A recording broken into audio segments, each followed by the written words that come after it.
Happy Monday. Welcome to Draglist Live, everybody. My name's Bill Pratt. It's great to be with you. Tonight we feature Dave Gallegos, the man behind that wild Nitro Clown drag racing team. From funny cars to fuel altereds and even Top Fuel, Dave and his team have been tearing up the strip for 20 years now. We're going to find out all about it.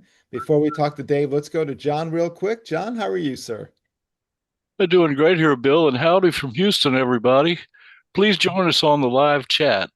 I'll take notes and I'll pass your questions and comments along to Bill and Dave. Awesome. Thank you, John. And folks, click the like, the little thumbs up down below. Let your friends know that we have Dave Gallegos here live. And to prove it, let's bring him in. Dave, how are you doing? Hey, good evening. Thanks for having me. I'm glad to be here. So glad to have you with us. We're setting up a separate way tonight. We have some microphone problems, but Dave is joining us on the phone and on the picture, and we got it all going on. As long as the PC and the phone keep in sync, we'll be in great shape. Yeah. So, well, it's great to visit with you. We had a chance to visit quite a lot as we were trying to troubleshoot, just like trying to get a fuel Hummy running. Sometimes spark plug wires get crossed, things like that. You got to get it all going up. But Dave, really great. Just give us an overview. Let's catch up a little bit. You're currently running a funny car and fuel altereds, right? I assume that's a transformer. Is that the same car, or is it? Yeah, no, it's two different cars. Oh, So the funny car is ex Matt Hagen. I think the chassis is a 2018, and then the body's a 2022 Hellcat. But most of the parts and most of the stuff has come directly from DSR and Tony Stewart Racing. I got a good friend that he's the car chief guy there, and so he cycled out some of the good stuff for me that they've got moved on from, and lo and behold, we've assembled a big show, big pump, legitimate Nitro Funny Car, and so the process this last 2 years, it took actually 3 to assemble, and then last year we brought it out and tried to shake it down and trying to do things by myself and with some help, but I finally got to the point now where I've brought in some professional help, and it's just so technologically advanced and so sensitive. It has to be just right, otherwise it's catastrophe. And the advent of this IHRA thing taking off, it's going to give people like me and my family a chance to race big time Nitro Funny Cars. They're letting guys like me come and try to compete and run with some very talented, high caliber people. We got the likes of Bill Worsham, showing up, and several NHRA guys, and so I've kind of humbled myself. It's taken a while, but the last 2 trips, the first trip I hired a guy and it didn't go so well. And then that relationship kind of broke up. I thought, well, let me go try it one time with myself. And then that was even worse. So we had a major catastrophe at the hit. It blew the body into a couple pieces and hurt some stuff. But we've since been home. It's been a month. We've been home. We've bought some other parts. There was a guy out in California, Alex Milotovich. He had a big show NHRA Funny Car and Teacher's Pet, Hot for Teacher, excuse me. Hot for Teacher was the name of his funny car. But he's decided to start a business and selling out his operation. So we've bought quite a bit of stuff from him. I've also kind of acquired his crew chief, Kevin Poynter. I think he'll be coming to my house next week, or if not the following week, and we're going to go over my setup and institute some of their technology and some of their race program. And they've been kind enough to give me some notes on how to get this thing down the track. So that's probably going to be for 2026. We're going to come out strong. If IHRA has 11, 12 events, we'd probably like to do half of them, 6. Try to get that done. But in the meantime, that just takes so many cubic dollars and manpower that I knew I couldn't really chase that, pursue that, all of that I wanted. right. And so I had a lot of this nostalgia parts around, and a friend of mine offered his X-Fuel altered for a real decent price. And so I put together this fuel altered, and we've been kind of shaking it down this year. It was brand new at the beginning of the year to us. We've changed a lot of things on the chassis itself. And we ran our first 384 at 194 and 8 at this weekend at the Nitro Chaos finals, and it's been showing promise. It's got great 925, 60 foot. Like I said, just ran in the heat of the day in 84, and I didn't drive it. So I also made a conscious decision that I want to focus my efforts on this funny car operation. So I brought in a friend of mine who's well-known in the sport, Roger Radar Lechtenberg, and he's driven the Orange Crate Top Fuel car. He's driven the Nitro Madness. He's won lots of stuff, lots of big events. He just got inducted to the Iowa Hall of Fame, Racing Hall of Fame, and so he's a guy that knows what he's doing. I met him early on back in 2005. We worked on a team for 2 years, and then he went with me and Mitch to help me get my license in Top Fuel, and so we've been a pretty good relationship over the years, and so that's kind of where we're at now. The fuel alter is going to be kind of used as a fill-in when we can't afford to race the big show car, or people can't make it, because I'm real team-oriented. I want the same people to go every time we go, and it takes that kind of commitment. And right now I've got a great group of people that have been with me for some years, a couple new ones here and there, but in general, I've got a great support system. People will say, well, they're my sponsors, and yes, they do help me out financially, but it never started out like that. It started off with friendships. I call them, they're good friends, and I ask them for money, but they seem to come through at the time when we need it, and so like I said, it's family fun, family run. My wife does a lot of the management of it. She kind of keeps everybody in their chairs, and keeps everybody fed, and she's actually hands-on the car too. So I've got my family support unit, my grandkids, my other kids, they come to the racetrack. My younger son, he was a major part of my success. He had just here this last year decided to take a break from drag racing. He's gone on and is doing some other things, and he's got my full support and blessing for that. He's just so good at what he did at a very early age. He just, I think in the Chaos Series, his first year out, he got Rookie of the Year, finished in the top 5. He actually assembled his own Burn Engine Nostalgia Top Fuel car, which is on the flyer there, and he just recently sold it to a guy in Wichita Falls, and that's kind of how we had all these nostalgia parts left over. And I'm not a very good seller, so unfortunately, that's what we had left in our shop to put this fuel alter together and use it as kind of a plan B to go do that Nitro Chaos. And then now I just have heard IHRA is also bringing on fuel alters to race at their national events and paying a substantial amount of money that the likes of not us guys here in the Midwest have never seen that kind of money. And so it's exciting. It's exciting to be a part of drag racing at this point in time.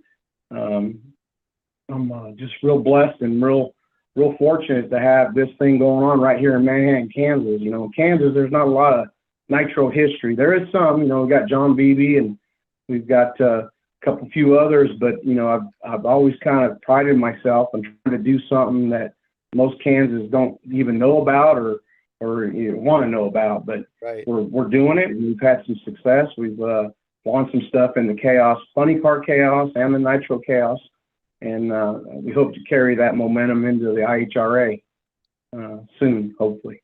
That's fantastic. Well, you mentioned the 384, 194 in the fuel alter. Was that Roger driving? Was that Roger Lechtenberg? And yeah. So I called him up this last week. He had went with us to Columbus where I had my little explosion, and we went over there. But on the way home, sometimes on them drive home, you have a lot of time to think. We had 14-hour drive home, and I thought, the whole idea of having 2 cars was at the first a good idea, just so that we always had a plan B, because the people that are involved with me, they want to go 5, 6, 7, 8, 9 times a year. They don't want to go once or twice. And with that fuel car and the expenses, it's just an unknown. You just don't know. One step of the throttle, it can all be down the tubes and out 30, 40 grand. Right. And so I decided on that trip home that I was going to kind of put that to the side and still try to maintain that program, but I think I needed to have another person in the seat. And like I said, all year, I think that was the 12th run we had on it. And it had some issues, and where I pedaled, it'd run a 4.0 or 4.10. And then we fixed a couple things, go to the next race, you know, in between the other stuff. And I kind of knew going into this one here that if it stuck Friday night, it was going to haul. It's probably going to run a 70. And my son's car, that same combination in my son's car, the last 7 or 8 times ran in the 70s, low 70s. Wow. And so I knew the combination's right. It's just a matter of getting the clutch right. And so Friday night, we were like 3rd or 4th pair, and lo and behold, every car that went down the track smoked the tires. And then the one car in front of us actually went down and oiled the track down. So we had an hour and a half, almost 2 hours sitting there waiting in the water box. And I probably should have made a little bit of a change that I probably had time to make, but I didn't. And lo and behold, it smoked the tires about 100 foot out. And then I think 2 or 3 pairs behind me, somebody else blew up and oiled down the track. And so they canceled the rest of qualifying, so there was going to be no Q2. And so Saturday we woke up being, I think, number 13 out of 16 people, which in the Chaos Series, you have an A field and a B field, which gives everybody an opportunity to compete. Right. Well, here's of late, I mean, you got to be in the 3s to be in the A field, you know, and I know our car's capable. You got to prove it. And so I just kind of decided to sit the Q3 out, which it was at noon. So 3 o'clock, I believe, was first round. So that put us in the B field, facing another competitor who was also an A field car, but they had the same problems we had. And so we got her warmed up, and we found out we had a leaky gas tank, or a crack in our tank. And so looking across the pit there, our friend says, "Hey, I got an extra one." I said, "Man, if we could borrow it, let me buy it. I'll buy it." And he said, "No, I'll just go ahead and use it." Well, lo and behold, we end up racing him first round. That's always how it works. Yeah. You borrow a part, borrow something, you're going to have to face that guy. And so he knew his car is a 380 car. Our car is a 380, 370 car. We kind of looked at each other and said, you know, it is what it is. Why don't we just drag race this thing out and see who breaks out the worst or the least, and just go from there. Because in Chaos, the B field has an index first and second round, because to keep people from sandbagging from the A field down to the B field. Right. And, you know, you try to play that game, but to slow these fuel altereds and these nitro cars down, it does not work. They run bad. They don't like it. Right. So I told Radar, and I told Roger, I said, "Hey, I want you to get the best ET slip we can get. Drive it. You know, that's why you're here." And he did. He did a great job. And it you know, like I say, heat of the day, to run an 84 there at that track where most people had a hard time getting down. It was a win. You know, we were happy. We loaded up and came home. So a loser. We were a loser with a white slip, and that's okay. Yeah, it's where they go a 10th below the low ET of the B field, right? Yeah, I think it's 1500s now. Yeah. Pretty great. Who built this car? Where you mentioned you picked it up? This car right here is I think there was 4 of them made. A guy out of over there by Des Moines, Iowa. His name is Scott Galter, who owned the Nitro Madness car, which is the car that Radar actually drove. And so he sold that operation, and this car was built for Neil Hinman. He built a pair of them, identical, to go match race. And this car here, he had offered to me when I crashed my Camaro there in the cornfield. Everybody's probably seen that at Eddyville. Heard about it. Flying in the cornfield. Yeah. So I destroyed the car, and to be honest with you, at that point, I was content with I thought my career was over. And my son's career was just starting to take off. He had built that car of his.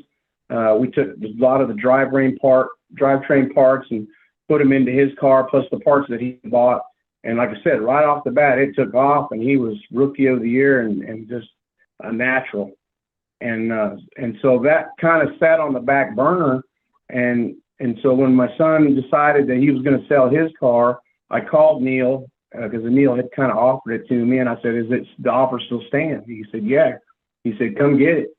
he said, you guys can go take and have some fun. And so it kind of, like I said, became that plan B with if the big show car didn't work out, or if we couldn't afford to race it a lot, then we'd have this fuel altered that we, could financially go out and do 6 or 7 races. That's awesome. And so that's kind of been the plan. What are the motors in your cars? Are they, I know that you got the big show cards you mentioned, but what are you running? Yeah, so all my stuff is Alan Johnson TFX stuff.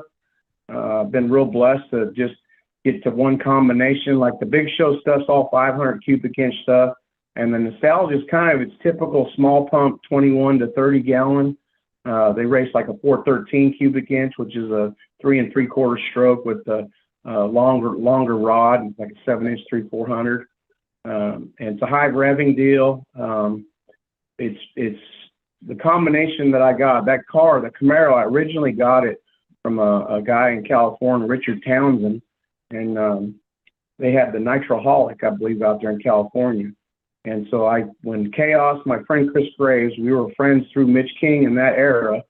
When Chris had decided he was going to start that Nitro, that funny car Chaos, he had called me and he said, "Hey man, you need to buy a funny car." And I said, "Okay." I said, so I started shopping. And he says, "This thing's going to take off." I'm like, "Yeah, okay, whatever." But I started catching the fever. I started saying, "You know what?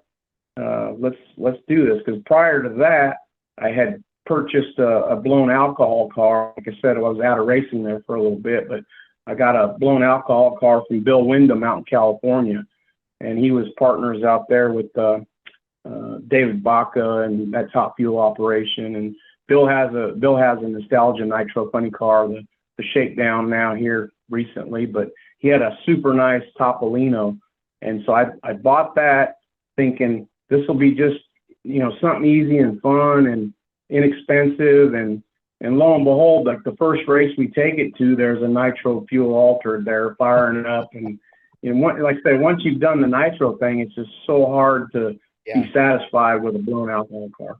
Got it. But we did that. We raced that blown alcohol car, had some success, and ran this little Central State supercharger circuit here in the Midwest, and had some success.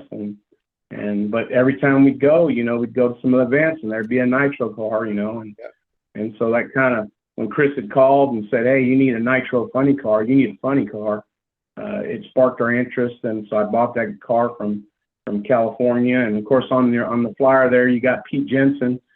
He's a kind of known tuner guy from California. He came out to Kansas and tuned that car for a few races, and I just been real fortunate, been tied with some of the sports heroes. Dale Pulley, I got to be good friends and confidant with him, and just tons of people have been in and out of my life and my shop that were childhood heroes. Brent Fanning, he came with us 2 seasons. He still keeps in contact, and to hear stories about stuff that went on back in the 80s and 90s and all that nitro stuff, it's great to feel like you're a part of it, and I kind of feel like I am a part of it, a little piece of it. But I'm just that little kid. I'm a 10-year-old kid. My cousin came by my house and he said, "Hey, you want to go to the drag races?" And man, I jumped in his little El Camino, and he had a Camaro on the back and a little trailer, and we went to Bandimere.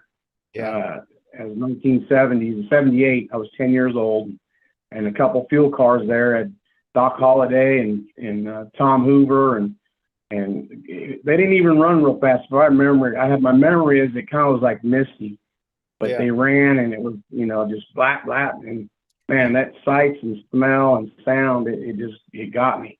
Yeah, and so it just been chasing it ever since. I love it. Dave, man, so much fun to hang out with you. And I go to we have, my wife's from Sterling, Colorado. And so we're in Fort Collins at least once a year visiting with her crazy cousins and having a great time. But I love that town. Well, let's go to John. This is fantastic talking to you. So much good stuff. Let's go to John and hear from the chat line and see who's out there in the chat bleachers we're having a great night on the chat board, y'all. We're here coast to coast. Pete Mariello in Los Angeles, Rich Panicaro and Mark Malinsky in New Jersey, Kevin Poynter is with us. Macon Jackson just showed up, and he said, hi, guys. Jacob Garner said one of the clowns is checking in here. Nice. And Rob McCabe says, good evening. I just finished updating a couple of Dave and Joe's entries and posted the stream link to Facebook. He also said that he updated the fuel altered entry with that result that you just told us about. All right. Yeah, Rob's our chief researcher. So I'm writing notes as we're talking, but he's already on it. It's hard to keep Nice. the man down. Yeah, Rob's right on top of it, man. And Mark Malinsky. Oh, go ahead, Dave. It probably doesn't help me with trying to jump back and forth from the time warp to here to there, but it's such a wild story. Like I said, it's sometimes I pinch myself. I mean, I bought a rig and trailer from a guy in Tucson, Jim Brome, and went out there to buy it. And I had been looking. We had had a little, kind of just a toter and another little deal, and a 36 footer. And you know, I did just as a little kid and a younger guy, and even into my 20s and 30s, you'd see them pro rigs coming down the highway, and just in awe. And I just, like I said, I so convinced my wife, and she said, yeah, if you think we need it, let's get it. And so we had, I don't remember what had happened. I sold a rental property or something, but had some money. And I thought, you know what, I'm getting one. And so I started shopping around, and lo and behold, I come across this ad, and it was for Tucson. And so I called him. He said, yeah, come look at it. And so I didn't know much about it. So I got on a plane, went over there, and I seen it, and we're walking through it, and I'm just in awe. And it was fairly priced compared to what else was on the internet. You know, I thought, well, this could happen. And so we go out to dinner, and he says, yeah, he goes, I'm only the third owner. He goes, a guy in Dallas had it, and he tried putting a Pro Mod in it, and it didn't fit very well. He said, yeah, because it was made for top fuel. And I said, really? He goes, yeah. I said, well, whose trailer was it before him? He said, this was Kenny Bernstein's trailer back in 96 through 2000. Wow. And as soon as he said that, I was like, oh, I'm getting this thing. And so I was Googling stuff on, old pictures. I was like, yep, that's where the awning would come out. And then, there's a dent or a scratch, a little deal. And then I started looking on some of the edges. You could see where some of the Bernstein red, orange, Budweiser stuff, on the moldings and stuff. I was like, right. Man. So I took him and his wife out.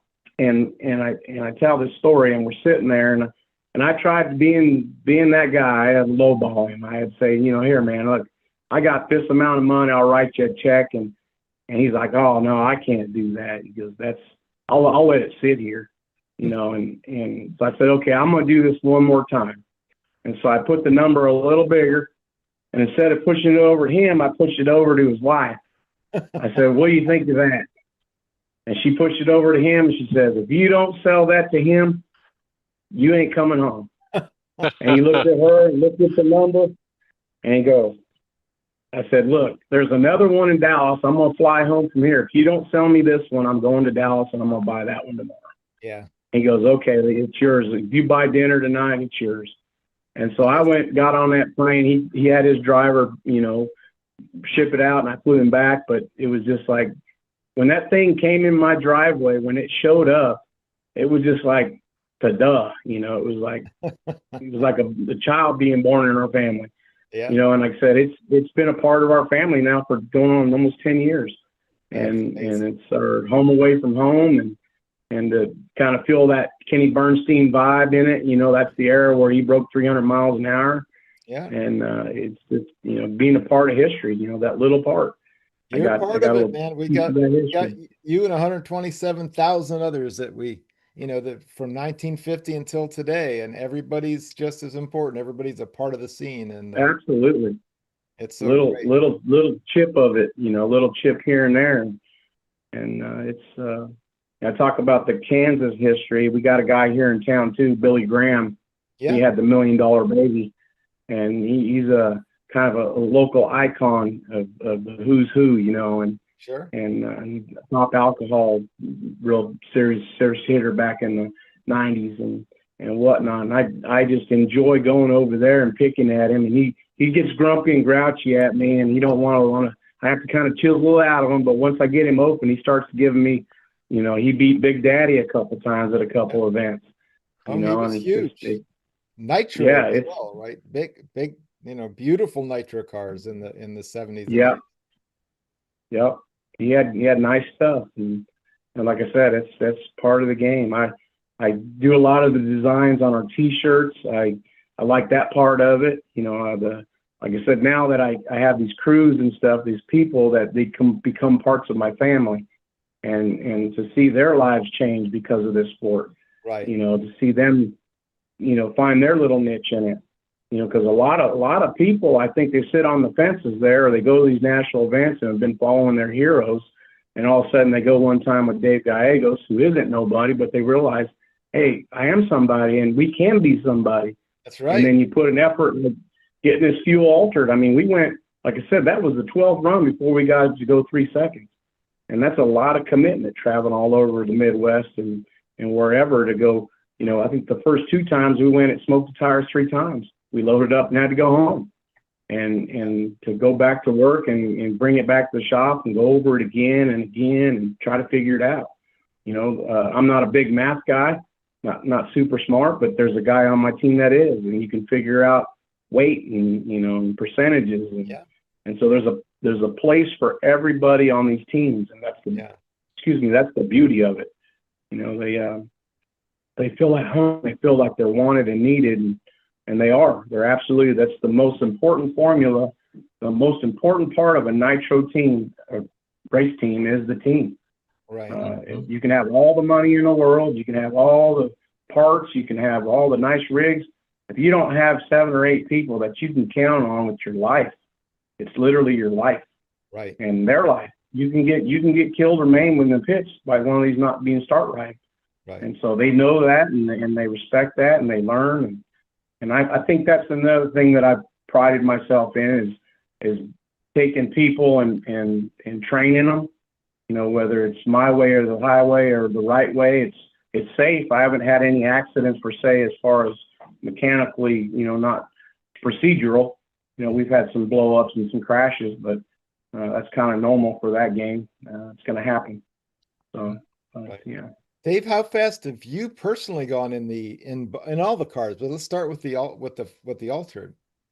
Okay, so my altereds, I think the biggest ET I've had is a 373 in the 8th, because all the racing around this area in the Midwest is all 8th mile. Sure.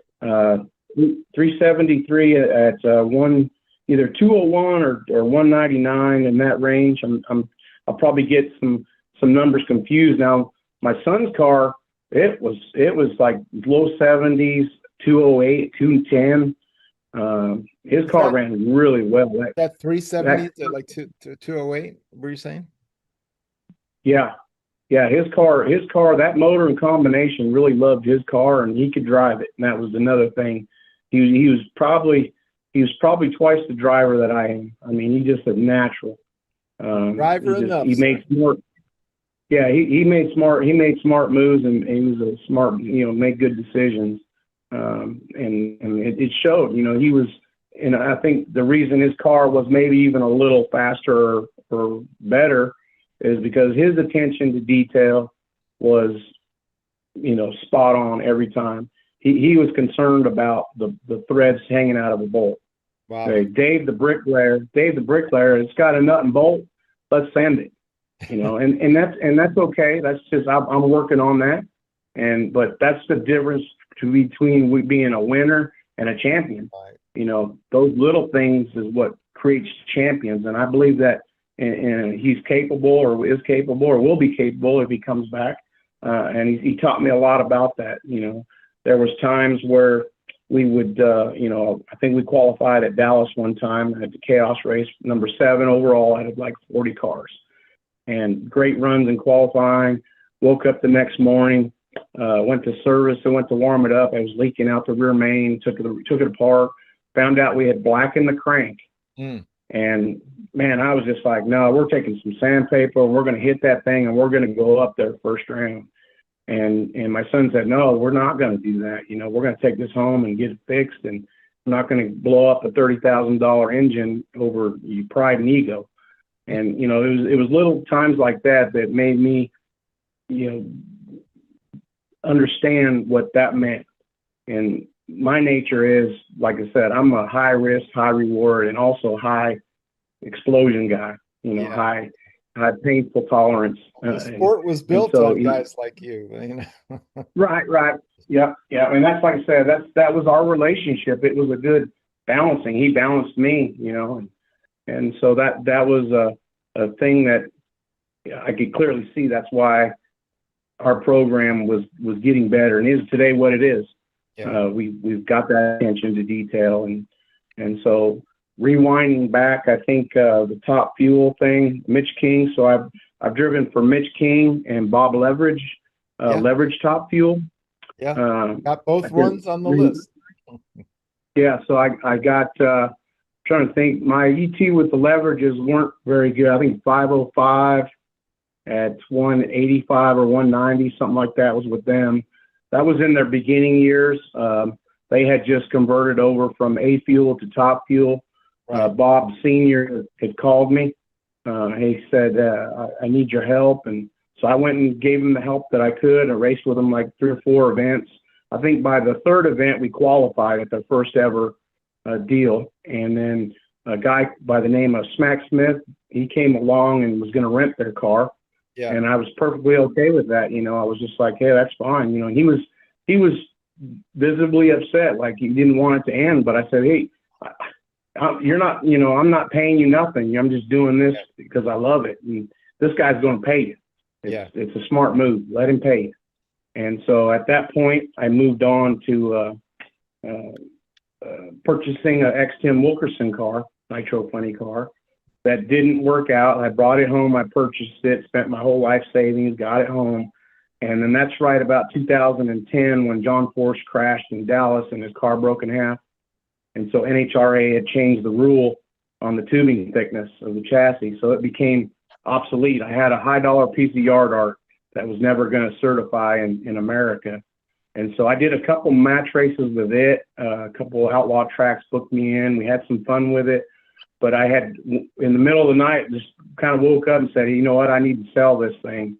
And so I put it up for sale on one of the websites. And a couple nights later, the guy from Australia called me in the middle of the night and ended up purchasing everything I had and got shipped to him. And Chris Stepanovich over there in Australia purchased it. And I think he still has it today, maybe if I'm correct. He might have sold it here recently, but they had a lot of fun with it, and his family got to enjoy it. And I got out of racing, like I said, for 5 or 6 years and put a couple of my 2 older kids through college and junior college. And my older son, he's a super athlete, football star, and he played arena football. Okay. And so I got to go do all that. Yeah, I got to do all that and see some amazing things with that. And then my younger son, like I said, he came of age and talked me into getting back in the game. And so we got back in the game. And before Leverage was Mitch King. Like I said, that was one of the best times in my life. I mean, my wife gave me the opportunity. I got to actually go on tour 2 summers. We went and did the whole IHRA tour, Canada, everywhere. And I just basically stayed on the road. I'd come home. My 2 younger brothers kind of ran my masonry business while I was gone. I'd sign some checks every now and then. But that really kind of, like I said, broke me out into knowing that, hey, I'm capable. And like I say, Mitch King, I owe him a debt of gratitude of a lifetime. Like I said, he gave me the opportunity to get in the seat. My first opportunity was to drive the Bone Bucket.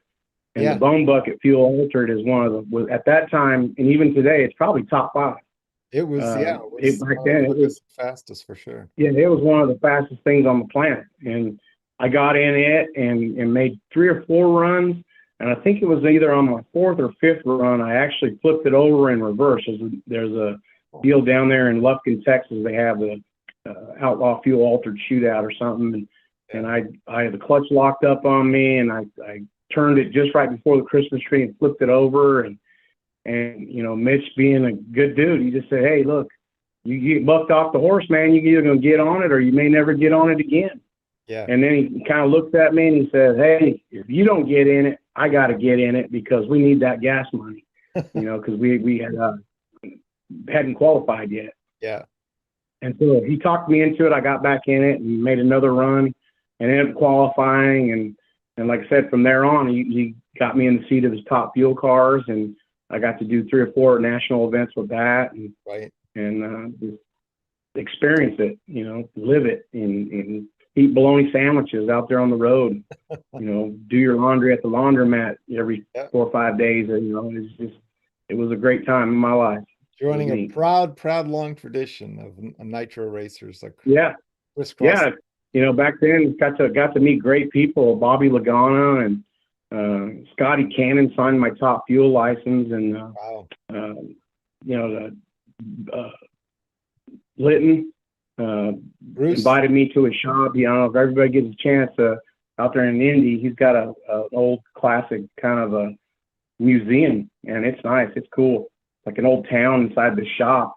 Right. A barber, and it's neat. Wow. I just got to do a lot of amazing things, and I'm grateful. And so today, when I go out there and I represent the sport, I'm all about trying to pass that little bit of fire to everybody, and especially the younger kids, and my wife and others. I got a team member. He's got this Future Racers project. He's all about wanting to get kids free shirts. He gives them free shirts and free earplugs and stickers, and we have a grab bag that he hands out at all the races. Mm-hmm. We're going to do some stuff with Votex. We're going to go fire our cars up at Votex. My wife, bless her heart, she's got a big grocery bag, and she goes to these junk stores and antique stores and buys these bags of Hot Wheels for X amount of pennies on the dollar, and then she gives them away to every kid that walks up. Every perfect. Kid that walks up to our pit walks away with a free Hot Wheels, and mostly 2 or 3 because I want to give them away, and so we're about giving back, because like I said, I was that little kid on the fence going, man, I'm going to be that someday, awesome. and it's all the sights and sounds and seeing watching somebody watch that for the first time, and I've got to sit in the seats of some of them cars, driving Mitch King's top fuel stuff. And here was it 2 years ago, Mitch had called.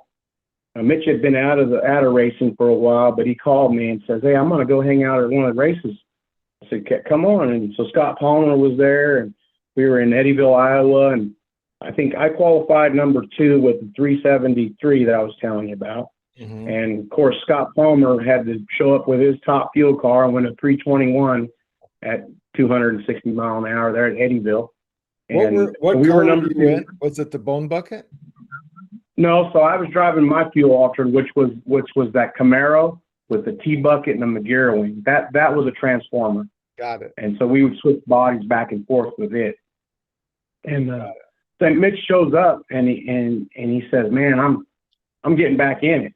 And he still had his rig and stuff. And I guess on the way home, he had called, he knew where his old car was at. And he called that guy and said, "Hey, I'm coming by. You want to sell me all that back?" And, he had sold it like 10 years ago or 8 years ago. And he bought it all back, and we had booked a match race in Baton Rouge.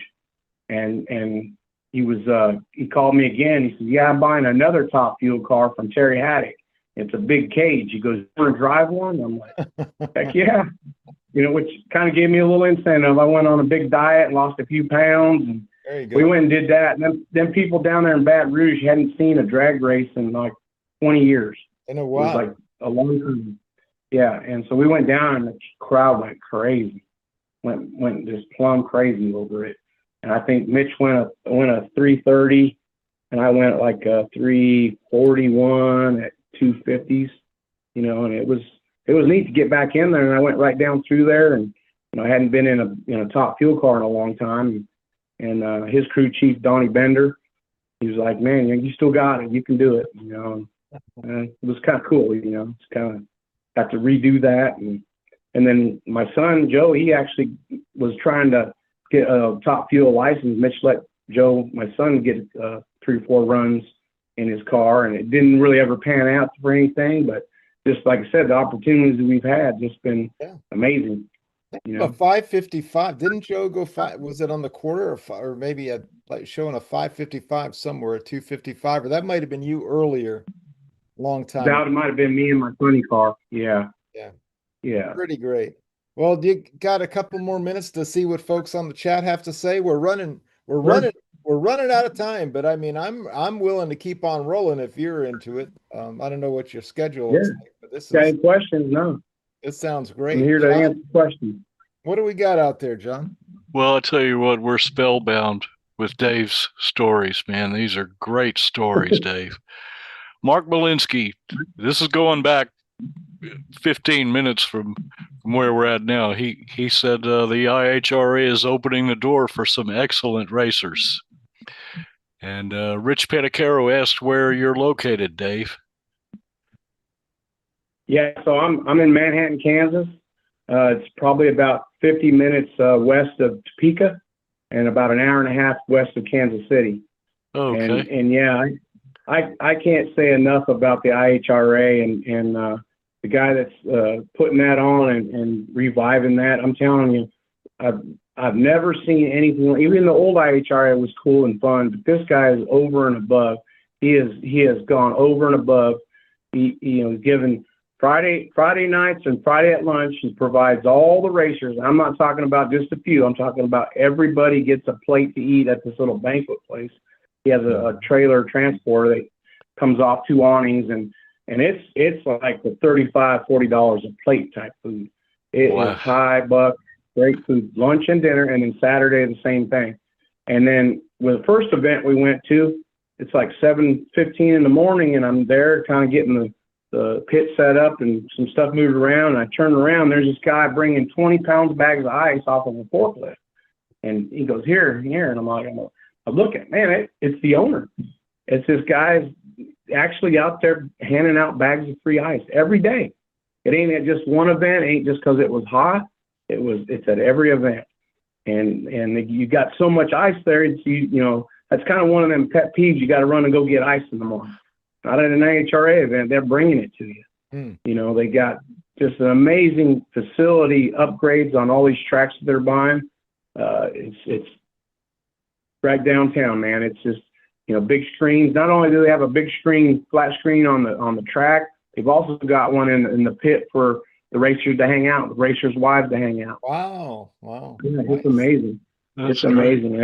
Everything's. What can we do for you? How can we help you? What is it? What we want you at the next one? And it's just all hands on deck to make racers. And I get it. At some point, the crowds will show up, and they've had some pretty decent crowds, even though there's been some rain problems.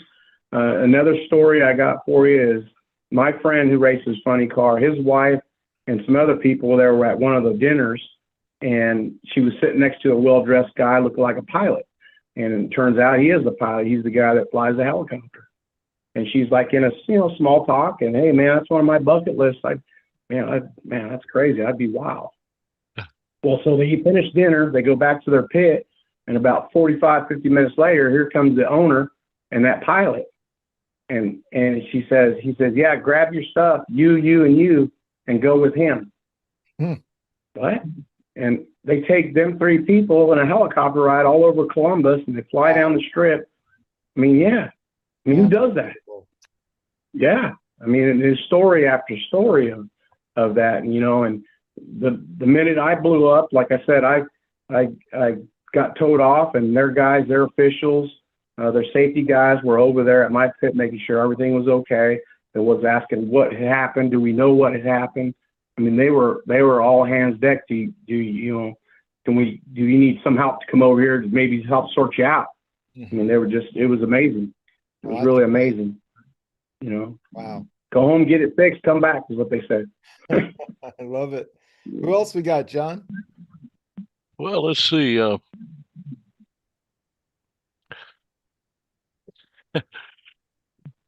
Jacob Garner said he just dropped the alternate on his toe. He said no other major injuries this year. And Kevin Poynter said that he loves how we put this together. and he said it's a small world here. He said, I helped Richard Townsend years ago, and Dave bought the car, and now here we are working towards his pro car. So cool how this is unfolding. He said, Dave is the real deal. And he also said, this is what makes the sport great, hearing stories about pioneers and true racers. And Pete Moriello answered him, and he said, it's always interesting to listen to people's stories in racing. These are great stories, Dave. Absolutely great. And Rich Panicaro said that he said fuel altereds are awesome. I loved them since the 70s, and it was fuel altereds that I found Draglist from looking at a fuel altered website that Danny White had posted, and it was linked to Draglist. And I have no idea what I did before I joined Draglist. That was about 25 years ago. And yeah, man, everybody, let's see. Well, everybody agrees with what everybody is saying, and it's what you're telling us that we're all totally enthused with. You're just giving us a fantastic interview. Yeah. Oh, thank you. You know, I've got this, I think the Nitro Clown thing, either you like it or you hate it. There's nobody in between that, says clowns aren't this. They either like them or they hate. Tell us a little bit about that, Dave. That was my opening question and hadn't got to it yet. So here's something that I missed this. There was a lot of comments, and Rob McCabe said that Bill D was telling him about the chassis change post 2007 when he was at FCC a couple of weeks ago, and he mentioned the Bone Shaker Pontiac. I asked him if Mitch King owned the Bone Bucket, and he does. And in fact, I got to meet Mitch King and hang out with him. He's got an ice cream parlor in Galveston, and they make the best banana split I ever had in my life. Yeah, thanks, John. Yeah, John's our Texas boy. John's down there in Galveston area in Houston. But that's going to be his neck of the woods. Like you said, that ice cream place down there has been open since like the 1890s or something. It's a long running thing. They're down there on the Strand. La King's is the name of it, confectionery, but worldwide they ship stuff out everywhere.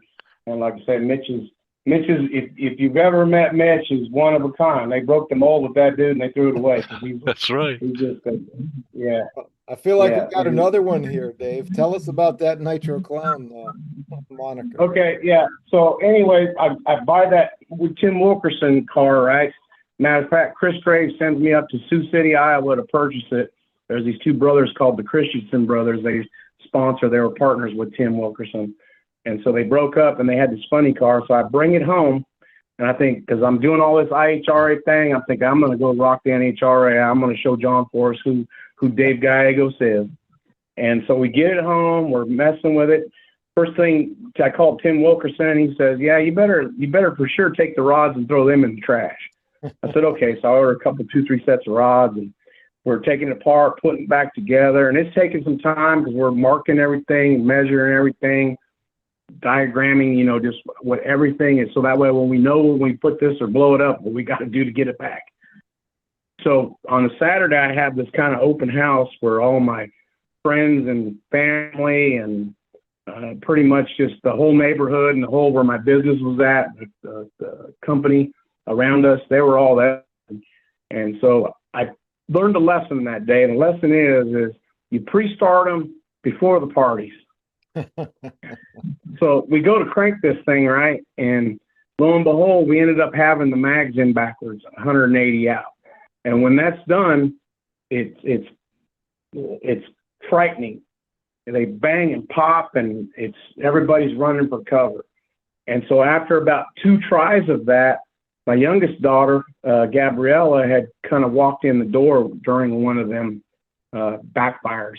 And she looked at me and she's looking at everybody, and we're all just like looking at each other. And she goes, you guys are a bunch of clowns. And you know what? All of a sudden the bells went off in my head, because up until that point I was thinking, well, You got John the Brute Force. You got the Snake. You got the Mongoose. What am I? I thought, well, class clown. I was kind of a class clown in high school, and I'm Nitro Clown. I just like Googled it. I told my daughter, Google it real quick. There was a Joker. There was, just anything but Nitro Clown. Right. I said, bang, that's it. That's it. And so we had it painted on our car, and it stuck. And so over the years, we've always maintained that as our thing. And, it's grown. We've got people that walk up and show us tattoos of it. Holy cow. I'm like, what in the heck? Yeah, it's crazy. Nitro Clown is a thing. And you think, well, that can be two things. They may say that they may be laughing at us or they may be laughing with us. Yeah. And you don't know which. But I'm telling you what, when we produce them ET slips, we're the ones laughing. That's right. Yeah. It all depends on how quick the ET is. That's right. That's right. And, like I said, we've been fortunate to win things, runner-ups and things. The consistency of having fast cars to come out, when we show up, they know we're a threat. And that's all I can ask for. Yeah. Especially in this Nitro game, most of the time, especially like at the chaos stuff, and maybe even in IHRA is the same way, but it's a game of attrition. Who is not going to give up first? You're going to find things that are breaking, things that don't work. That mag worked when you got there. Now it don't work. You got to figure it out quickly. You have a certain amount of time and minutes to figure it out before that next guy's figuring out his mess in the pit next door. Right. We've gone to events where guys don't even get off the jack stand. And like I said, I prided myself into saying, hey, we're going to fix this. I borrowed a gas tank to race that guy first round. Right. And ended up buying a gas tank from him. I won him over. At first he didn't want to sell it, but by the time we were done, he was like, okay, I'll sell it. You need it? And I got it, so you can take it. And, I have to go back to what that guy commented about fuel altereds, and I'm probably going to catch some flack about this, but fuel altereds are my favorite as well. Funny cars are bitching. They're badass. They're crazy, they're wild, but the fuel altered is the best of all the worlds. and like I said, there's nothing like them on the planet. And there's a reason why they've kind of been banned over the years. A lot of these sanctioning bodies, I don't have to mention any names, don't want nothing to do with them because they're so temperamental and so unpredictable, and they're so fast. Yeah. And it's a beautiful combination. It's magic. It's magic when it happens. There's that pot of gold out there that we're all searching for. Right. And like I said, the funny car's in my heart. Don't get me wrong, but I'll probably own a fuel altered as long as I live. They're just kick-ass cool, and a lot of guys won't drive them. Yeah. And I think that's the beauty of it is I learned in a fuel altered. I drove that bone bucket first, and it made driving a top fuel car easy. And I'm not saying they're easy. It made it easier. Right. And, like I said, once I've gotten over the claustrophobia of the body coming down, the funny cars I'm okay with now. That funny car sensation is totally different than anything you'll ever drive. You're strapped in so tight. Even my nostalgia car, it was fast. It was, but you can't see out of them. You're like this to try to see the light, the injector, and all that's right there in your face. Right. Like the new bodies, it's like a big bus window. You can see they're nice. But it's just different. You get that sensation of like, man, the whole world just came in on you, and then now it's reverberating all that motors in front of you, and there's a big time bomb there waiting for you. Yep. Unbelievable. Well, let's do one. Finally, let me ask you if you have any shout outs to any sponsors or other folks that helped you. I know you mentioned a bunch of folks already. Oh, absolutely. Yeah. So I got a guy up in Nebraska, Gary Starkey, and his wife Pat. He's got a mechanic shop there in Grand Island. Gary's Quality Automotive, and this is one of the most sincerely biggest-hearted guys. And he's a mechanic by trade. He's got a business, and he comes in and out of the races and loves it and loves being a part of that team effort. But he's a guy that I can just call and talk. And it ain't even really sometimes about drag racing. Sometimes it's about family stuff I need to deal with or work stuff, and so he's been a big key part here the last few years. I got Adam Baum, his name's Dan. I think he's going to kind of arrange this to happen. He's the one that's in charge of the Future Racers Project, another guy with a great big heart. from out there in California. He is investing his money and time in the future of the youth of motorsports. He's got some big plans to make that thing big, and I'm going to help him. I'm going to help that guy any way I can. And like I said, he's been there. He kind of came on when my son was up and coming. That's kind of what gravitated him to us. But like I said, he's just been a solid human being. Him and his wife, they're flying into all the races that we go to. They're a big part of it. They're hands-on. They want to get dirty. I got my crew members, Jake, my wife especially, my daughter, Jake's girlfriend, Cody. We've got, call him my stepson. His name's Adib. He's a kid that's been in my life now for 5-6 years and just been a solid guy, just a solid person. He works for me in my business, my stone business. He's just a solid person. Who else? Let's see. Of course, like I said, my new driver, Radar, has been friends a long time, and we're just surrounded by solid people, just people who enjoy the sport. Nobody's here to brag. Nobody's here to outdo anybody. We're just here to enjoy the sights, smells, and sounds of it, And like I said, my business, my stone company, my masonry business, my wife allows me to go to work, make as much money as I can, pay my little bills that I have to pay, and the rest all going to these race cars.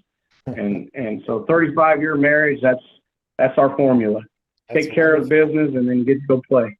I've looked at your website. Tell us the name of it again, because it's really wonderful work that folks can take a look at. Yeah, so Stone Setters Masonry Inc. on Facebook, and then we got Nitro Clown Motorsports on Facebook, and I think there's some Nitro Clown 2 on Instagram. Let's see what else do we have. We don't have any websites. Websites just it takes too much time to manage them and stuff. It's just too easy with the Facebook stuff. But I think we've got like 18,000 followers on Facebook. We get a lot of people, and it's why it boggles my mind. Sometimes we'll be at a race and somebody will PayPal us like $200 to feed everybody. Wow. Just amazing people. They'll call and say, hey, what can I do to help? And they'll buy us some brake clean. They'll buy 2-3 cases of brake clean. And like I said, it's what it takes. And it's not so much the money, but it makes me feel like I got a cause, I got a purpose. Yeah. Like, man, they're pushing. They're saying, hey, go do it. How can I help? It's fun.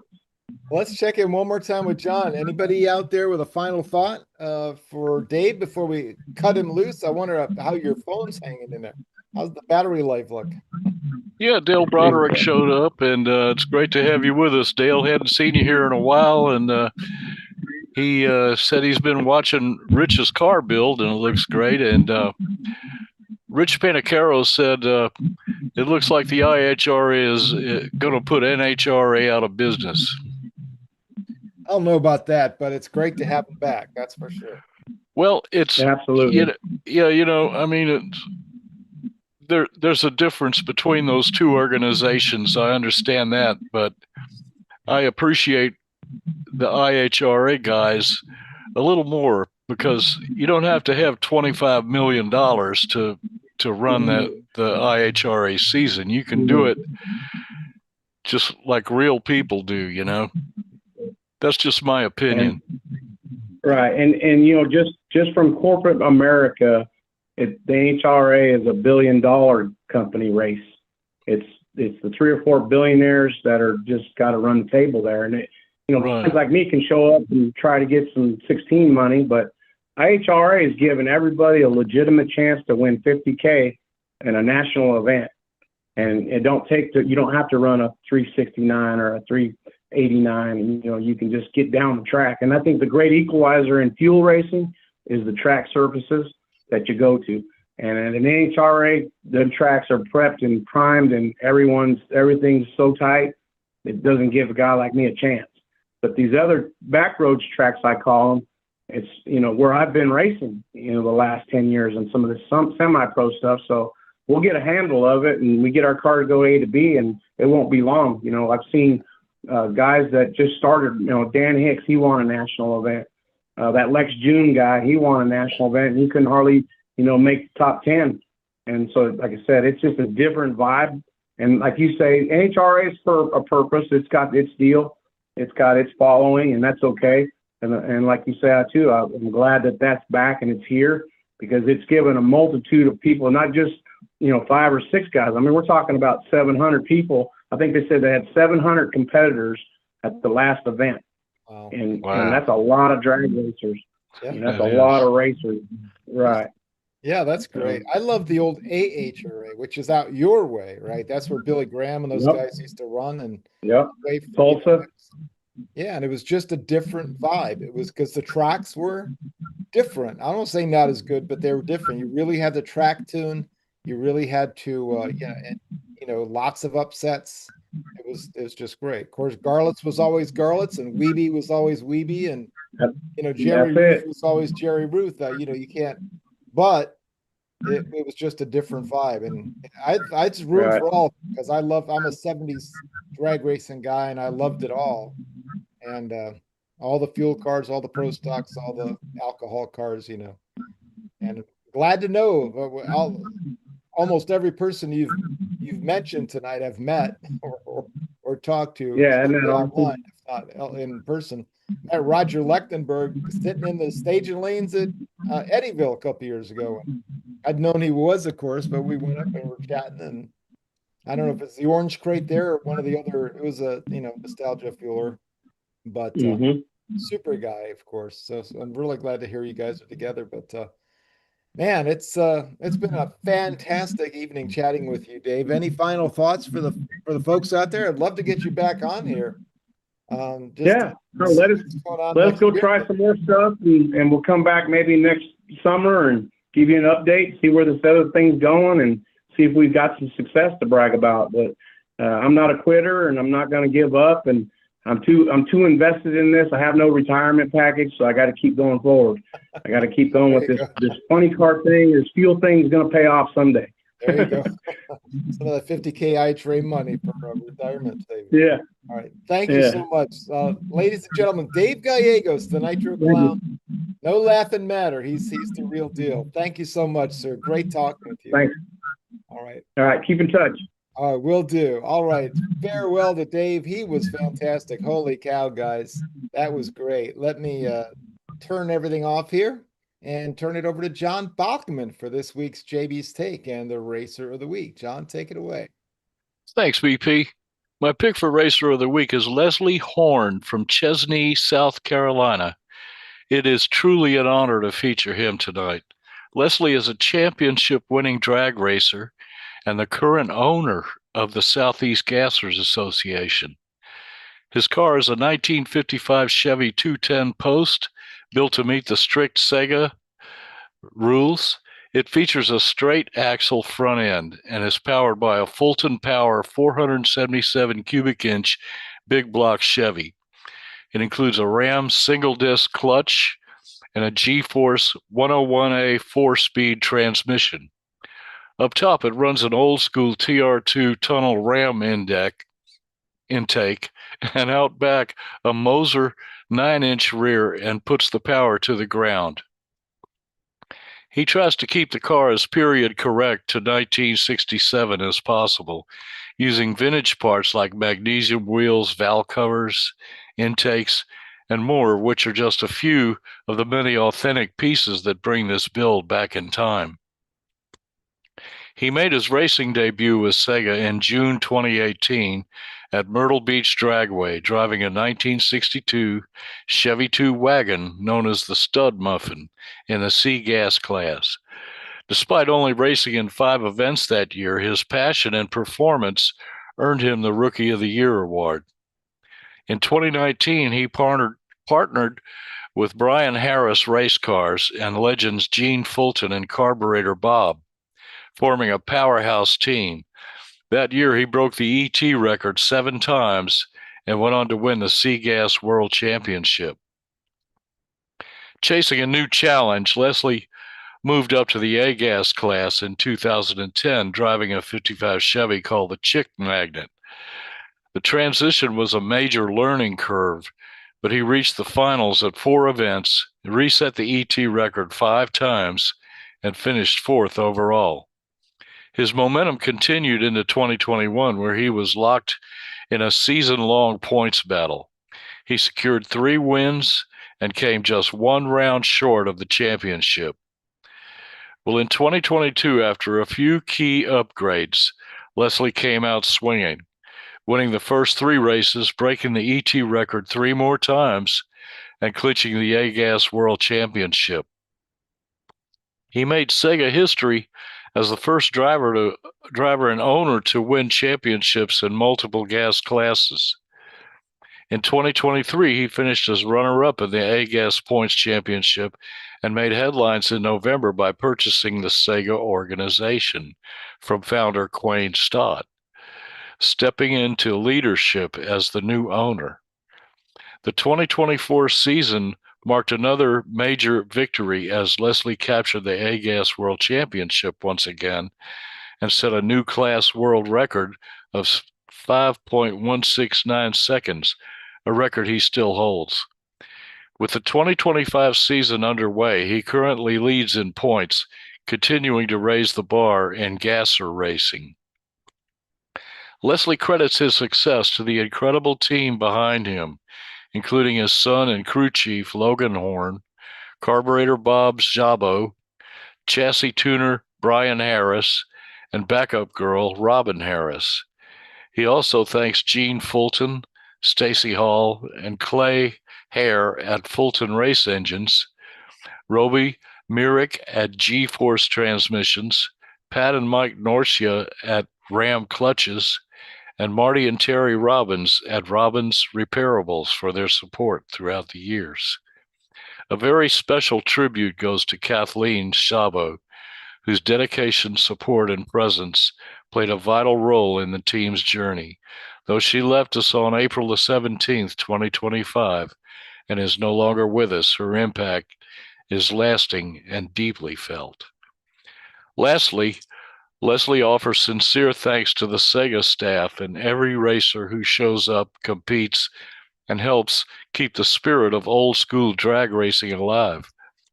Their passion and dedication are what truly drives this organization forward, and I couldn't agree more with you, Leslie. Congratulations, Leslie, on your great success. When I selected you, I didn't know that you own the Southeast Gases Association. You're the champion as well. These are awesome accomplishments, and we thank you for this great story. We wish you good luck, safe racing, and the best of times in the future. Everybody stay safe and well. You are the most important part of this show, and we love you all. It's a great way to spend an hour together on a Monday night. We'll see you all next time. God bless America. Back to you, BP. Thank you, John. Great stuff, my friend. And yeah, those gassers are amazing. Awesome, awesome stuff.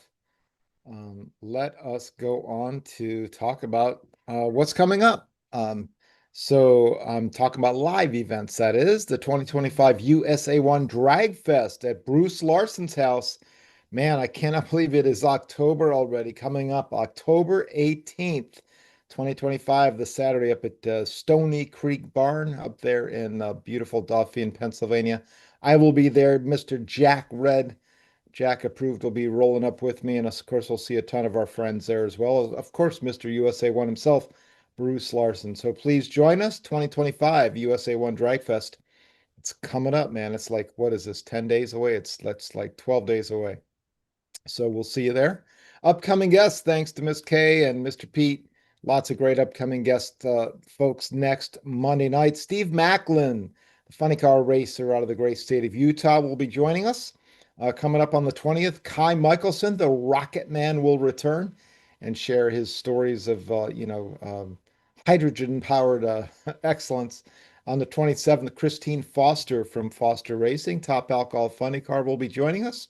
Moving on into November the 3rd, Andy Morocco, the Street Legal Drags out of California. We're going to find out how he's got that all put together. And Paul Conlon, the Boston Monkey race car, Top Alcohol Camaro on the 10th. On the 17th, announcing this right now for the first time this year, Stephen McLean, the Mill Road Boys, the Chevy powered nostalgia top fuel driver out of the great state of Delaware will be joining us. Stephen McLean coming up. If you like rat-powered nitro, Stephen's here to tell you all about it on the 17th. And on the 24th, we're going to be hosting Radio Bob, Robert West himself. I talk about Radio Bob at the end of shows. That's where Nitro Alley and Kay and a few others have found a home out there as roving reporters. And then we got hooked up, and Radio Bob actually runs Draglist live shows in his online internet radio station, which features a lot of great content, including a lot of great rock and roll. So that wraps up our November, folks. November 24th, Radio Bob, Bob West will be joining us. And then we are into December, believe it or not. So we got December dates. So we're going to do everything except for Christmas week. We got January dates. We're planning to do every week or every Monday in January. So lots of good stuff coming up. So stay tuned. And our friend Kay Turkelson's working hard, and I know our buddy Pete Moriello is doing that as well. Let's go on to those we lost, folks. Couple folks we didn't catch last time we were on the 29th of September. We lost Kyle Marshall, a veteran stock eliminator racer, lovely man that everybody really liked. Kyle, farewell to you, sir. On the 30th of September, Don McElroy passed away, a stock eliminator racer, but a very, very fast racer, former U.S. Nationals winner. Farewell to Don McElroy. On the 2nd of October, Tom Tignanelli rather, sorry, the UFO. Remember this great car? He's done so much, and actually I didn't realize quite what Tom had done. A big Mopar proponent. He was at Shadow Woods. Remember those great Shadow Woods cars?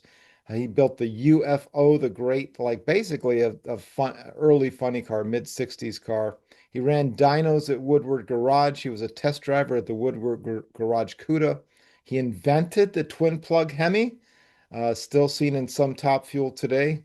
He, of course, ran all those Lee Eliminator Shadow Woods cars that he built, and just a ton of accomplishments. Top-notch fabricator. He was also the NHRA 1966 national champion and 67 world champion in CSX. Just a great racer. Tom Tignanelli. You've seen those cars, the UFO that you may have seen from those 60 shots. That was Tom. Farewell to you, sir. And then also Ariel Cordero, our great friend from the internet, runs the Pro Stock group along with Brett Kepner. He shares that we just received the sad news that longtime Pro Stock racer Harry Scribner passed away a couple days ago. Harry and his brothers Tom and Dick. The Scribner brothers, a fixture on the West Coast racing scene since the 50s, running at tracks like San Fernando, Lyons, and Orange County, among others. But of course, the Scribner brothers took their NHRA Pro Stock cars on the road on the NHRA Tour, and they were well known for decades and decades. So farewell to Harry Scribner. And then finally, just finding this out just yesterday, Bill Coleman, the great engine builder from the state of Maryland, and a guy who's taken care of so many of our friends here on the chat tonight. You know, Dale is out there, and Doug and a whole lot of folks here in the state of Maryland. I know Jack Red knows Bill very well. Farewell to Bill Coleman, a super engine builder from the state of Maryland, passing away. I believe Bill just had his birthday a day or two ago, and Right? I wished him a happy birthday. I didn't know that he had passed away, but he was a great guy. Well, farewell to Bill, and thanks, condolences, of course, to the family and friends of these great racers. Thanks for the thrills, guys. We'll never forget you. And John, with that, I'm ready to wrap the show. Your final thoughts? I mean, oh my gosh. I mean, you have to go back to like TV Tommy and guys like that to get a guest that we do not have to prompt. They just have so much great content. Well, it was great having Dave Gallegos with us tonight. He is one fantastic human being, and the stories that he told us, and you know, you can give him one subject and he can expand on that, and it just becomes an encyclopedia of drag racing history. He's just an amazing person.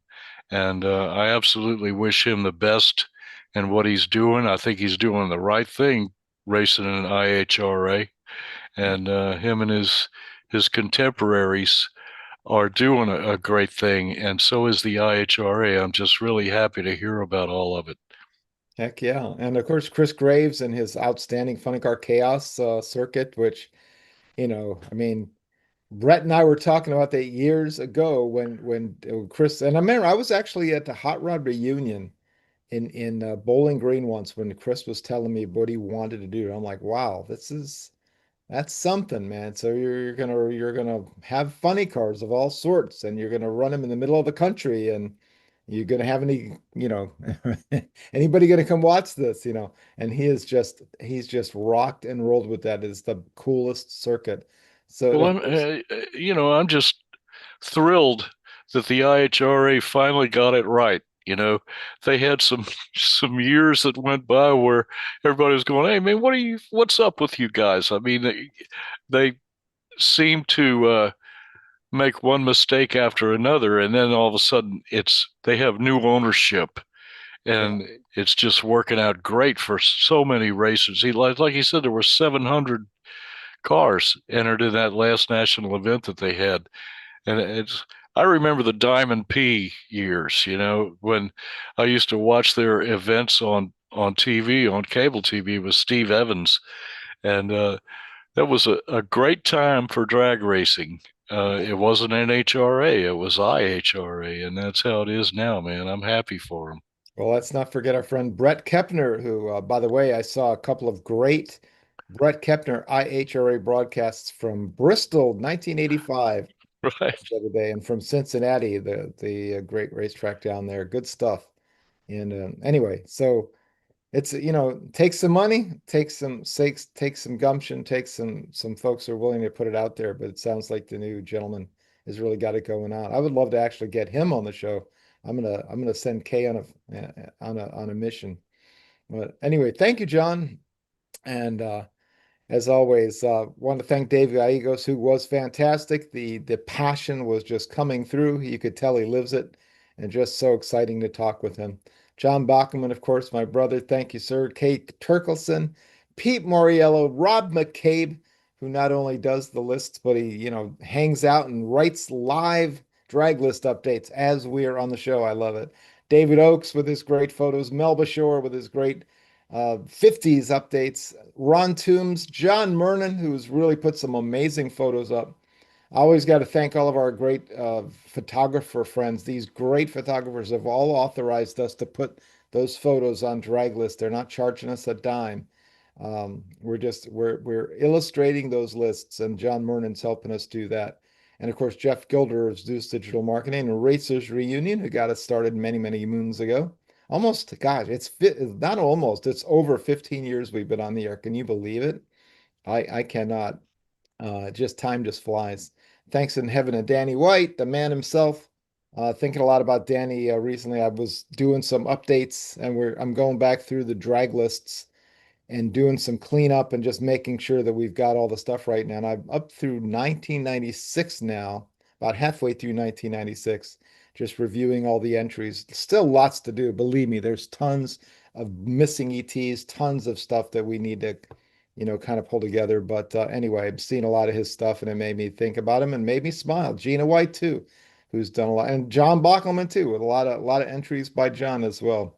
So folks, um, click the like and click the share button. Once again, the little thumbs up down there, the share to let your friends know that we had Dave here live. And also, if you're watching this on the recording, you can do that then too. And click the little logo down here, the little black, white, and red Draglist logo. You can subscribe to this channel, which would thrill us. You can check in on draglist.com every day to see what's new. Lots of good stuff. Thanks to Rob McCabe, who recently went up to Lebanon Valley Raceway and did a great race report on the efforts up there of the funny cars. Oh, by the way, congrats, Virginia Motorsports Park. This last weekend, we did have our alcohol nostalgia funny car teams down there. We mentioned that they would be there. Unfortunately, I wasn't able to attend, but I know that some great ETs run, man. A fantastic 617 was run. And the Bunny Burkett car was down there, and then Stambaugh and all of our buddies. They were all fantastic. So lots of good racing everywhere you go. Um, anyway, oh, by the way, but I'd say that to mention that Rob McCabe had those live ETs up on Draglist, and John Wall, by the way, ran that great 617. Nice run. That's the quickest nostalgia funny car, alcohol funny car run I've seen in a long, long time, going way, way back to Matt Stambaugh's 595 in Bunny's car, that Corvette, which was like insane. I witnessed that back at Budds Creek. Anyway, what do we got? Let's see. You can find us on Radio Bob Network as he showcases our shows. Of course, he'll be joining us here in November, as we just noted. And finally, let me tell you one more time that we will see you next Monday night for Steve Macklin, the Funny Car Racer. And looking forward to catching up with Steve and seeing what's going on. And before I click the magic button, let me wish you a fantastic week. Have